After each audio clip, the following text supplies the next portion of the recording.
নমস্কাৰ বিবিধ অসমৰ জব ৰিলেটেড ভিডিঅ'লৈ আপোনাক স্বাগতম জনাইছোঁ। আজি আমি অসম আৰক্ষী কনিষ্টেবলৰ সিলেকশ্যন প্ৰচেছৰ বিষয়ে আলোচনা কৰিম। আৰু সিলেকশ্যন প্ৰচেছত প্ৰথম থাকিব ফিজিকেল এফিচিয়েঞ্চি টেষ্ট, তাৰ কাৰণে থাকিব 40 মাৰ্ক। আৰু তাৰ প্ৰথম পুৰুষ শাখাত থাকিব 32 মিটাৰ দৌৰ আৰু 32 মিটাৰ 14 মিনিটত কমপ্লিট কৰিব লাগিব। আৰু ছেকেণ্ডৰ হিচাপত 840 ছেকেণ্ড। তাৰপিছত থাকিব লং জাম্প, আৰু লং জাম্প 335 চেণ্টিমিটাৰ আপুনি কভাৰ কৰিব লাগিব আৰু তাৰ কাৰণে 3টা চান্স দিয়া হ'ব। আৰু 32 মিটাৰ দৌৰ যদি কোনোবাই 600 ছেকেণ্ডত কমপ্লিট কৰে, মানে 10 মিনিটত কমপ্লিট কৰে, তাৰ কাৰণে 20 মাৰ্ক থাকিব। তাৰপিছত কোনোবাই 30 ছেকেণ্ড দেৰি হ'লে, মানে 630 ছেকেণ্ডৰ ভিতৰত যদি আহি পায়, তেতিয়া থাকিব 17.6 নম্বৰ। তাৰপিছত 40 ছেকেণ্ড দেৰি হ'লে, 670 ছেকেণ্ডত কোনোবা আহি পালে, তাৰ কাৰণে থাকিব 15.2 নম্বৰ। তাতকৈ 60 ছেকেণ্ড দেৰি হ'লে, মানে 730 ছেকেণ্ডত আহি পালে, তাৰ কাৰণে থাকিব 12.8 নম্বৰ। তাতকৈ 60 ছেকেণ্ড দেৰি হ'লে, মানে 790 ছেকেণ্ডত কোনোবা আহি পালে, তাৰ কাৰণে থাকিব 11 নম্বৰ। আৰু এই মাৰ্কছখিনি আপোনাক কম্পিটিশ্যনত বহুতখিনি হেল্প কৰিব। আৰু তাত পিছত যদি কোনোবাই 50 ছেকেণ্ড দেৰি হয়, মানে একদম শেষত 840 ছেকেণ্ড, মানে 14 মিনিটৰ ভিতৰত যদি আহি পায়, তেতিয়া তাৰ কাৰণে থাকিব 10 মাৰ্ক, আৰু সেইটোৱে একদম শেষ মাৰ্ক। থাকিব পুৰুষৰ লং জাম্প। পুৰুষৰ লং জাম্প যদি 335 চেণ্টিমিটাৰ কোনোবাই কভাৰ কৰে, তাৰ কাৰণে থাকিব 10 মাৰ্ক। যদি তাতকৈ 65 চেণ্টিমিটাৰ বেছি 400 চেণ্টিমিটাৰ কভাৰ কৰে, তাৰ কাৰণে থাকিব 12.6 মাৰ্ক।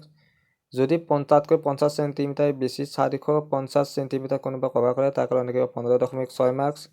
যদি তাতকৈ কোনোবা 30 চেণ্টিমিটাৰ বেছি 480 চেণ্টিমিটাৰ কভাৰ কৰে, তাৰ কাৰণে থাকিব 18 মাৰ্কছ। আৰু তাতকৈ যদি 20 চেণ্টিমিটাৰ বেছি, মানে 500 চেণ্টিমিটাৰ কোনোবা কভাৰ কৰে, তাৰ কাৰণে থাকিব 20 মাৰ্কছ। আৰু এইবাৰ আহিল মহিলা কেটেগৰীৰ কাৰণে।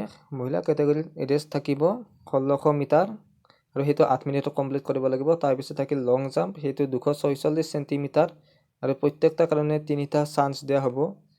আৰু ৰেচিঙত যদি কোনোবা 330 ছেকেণ্ডত, মানে 5 মিনিট 30 ছেকেণ্ডত কভাৰ কৰে, তাৰ কাৰণে থাকিব 20 মাৰ্কছ। যদি তাতকৈ 30 ছেকেণ্ড বেছি, মানে 360 ছেকেণ্ডত আহি পায়, তাৰ কাৰণে থাকিব 17 মাৰ্কছ। তাতকৈ যদি কোনোবা 30 ছেকেণ্ড বেছি সময় লয়, মানে 390 ছেকেণ্ড সময় লয়, তাৰ কাৰণে থাকিব 14.6 মাৰ্কছ। আৰু ইয়াত টাইম মেইনটেইন কৰা বহুত আৱশ্যক হয়, কাৰণ টাইমৰ লগত ইয়াত মাৰ্কছ জড়িত হৈ আছে। গতিকে টাইম যিমান পাৰি মেইনটেইন কৰিব চাব লাগিব। আৰু এতিয়া আহিল 420 ছেকেণ্ডত যদি কোনোবাই কভাৰ কৰে, তাৰ কাৰণে থাকিব 12.8 মাৰ্কছ।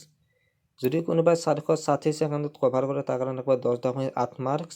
আৰু শেষত 440 ছেকেণ্ডত যদি কোনোবাই আহি পায়, তাৰ কাৰণে থাকিব 10 মাৰ্কছ।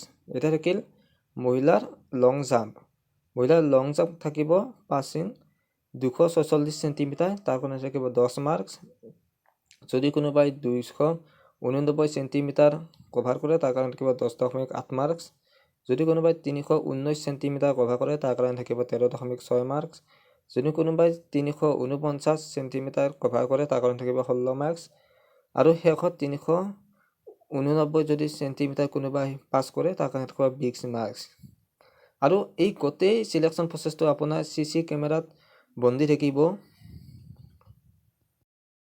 এতিয়া হ'লে ৰিটেন টেষ্ট। আৰু ৰিটেন টেষ্টত 100টা মাল্টিপল চইচ কুৱেশ্যন থাকিব, আৰু প্ৰত্যেকটা কুৱেশ্যনত হাফ মাৰ্কছ কৈ থাকিব। আৰু ইয়াৰ বেছিভাগ আহিব 9-10 লেভেলৰ আহিব, আৰু টোটেল 50 মাৰ্ক থাকিব।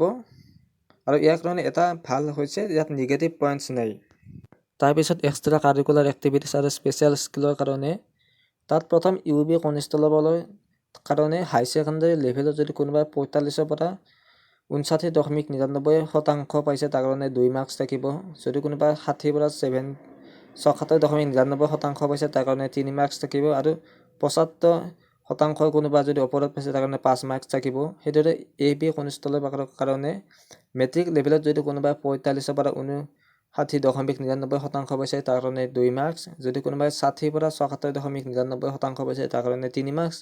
আৰু যদি কোনোবাই 75%ৰ ওপৰত পাইছে, তাৰ কাৰণে 5 মাৰ্কছ থাকিব। আৰু এইখিনি নাম্বাৰ বঢ়োৱাত বহুতখিনি সহায় কৰে। তাৰপিছত থাকিল NCC কেণ্ডিডেটৰ কাৰণে। যদি কোনোবা C চাৰ্টিফিকেট আছে, তাৰ কাৰণে 3 মাৰ্কছ। যদি কোনোবাই B চাৰ্টিফিকেট আছে, তাৰ কাৰণে 2 মাৰ্কছ। যদি কোনোবাই A চাৰ্টিফিকেট আছে, তাৰ কাৰণে 1 মাৰ্কছ থাকিব। তাৰপিছত থাকিব কম্পিউটাৰ স্কিলৰ কাৰণে। যদি কোনোবাই MCA কৰা আছে, তাৰ কাৰণে থাকিব 5 মাৰ্কছ। যদি কোনোবাই BCA কৰা আছে, তাৰ কাৰণে থাকিব 4 মাৰ্কছ। যদি কোনোবাই 2 বছৰে ডিপ্ল'মা আছে তাৰ কাৰণে থাকিব 3 মাৰ্কছ, যদি কোনোবাই 1 বছৰীয়া ডিপ্ল'মা আছে তাৰ কাৰণে থাকিব 2 মাৰ্কছ, আৰু যদি কোনোবাই 6 মাহ ডিপ্ল'মা আছে কম্পিউটাৰ ডিপ্ল'মা তাৰ কাৰণে থাকিব 1 মাৰ্কছ। তাৰপিছত থাকিব ITI চাৰ্টিফিকেটছৰ কাৰণে, যদি কোনোবাই 2 বছৰীয়া পাঠ্যক্ৰম আছে তাৰ কাৰণে থাকিব 3 মাৰ্কছ, যদি কোনোবাই 1 বছৰীয়া আছে তাৰ কাৰণে 2 মাৰ্কছ, আৰু যদি কোনোবাই 3 পৰা 6 মাহৰ ভিতৰত আছে তাৰ কাৰণে 1 মাৰ্কছ থাকিব।